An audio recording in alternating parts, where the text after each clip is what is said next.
My channel began from a talk called Nosangreal, which was about a story I wrote, and it dealt with the withholding of the means of creation from individuals by institutions such as the church, the state, stories, and so on, and how to reverse that trend. I found that all the major ways that institutions mess with people and make infinitely unfair bargains with them, such that the immortality of the institution is maintained at the expense of the life of the individual, are symbolically represented in vampire stories. Some of the best examples of this being the movie Nosferatu, which was a rip-off, a copyright infringement of Dracula, and one of the means of control of individuals and withholding of their rights and sucking out of their lives is copyright infringement. Others are voice suppression, since Nosferatu is a silent movie. Mind control, hypnosis is one of the standard abilities of vampires. Weather control.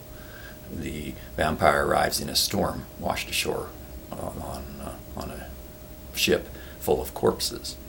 Withholding of the means of clothing.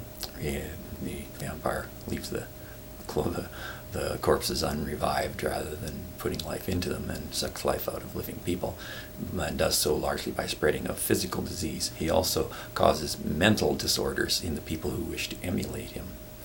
Hypergamy is the idea that you can marry up. The thing that you do is to make a deal with the vampire and become one with it and mate with it, more popular in recent movies such as Twilight.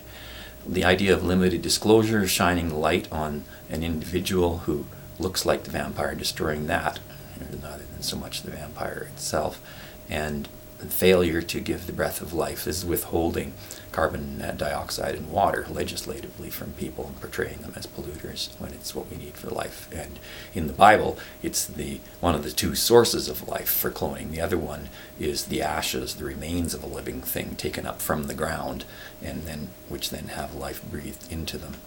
And finally, the use of other people's images. There's this idea when you see a lot of news or so on that you have to have a picture of the person whose story you're using, and that you get ahead by using other people's images and not using your own. So I've tried to reverse that now, and that I'm remaking this summary that I originally had up and relying more just on talking rather than using externally obtained images.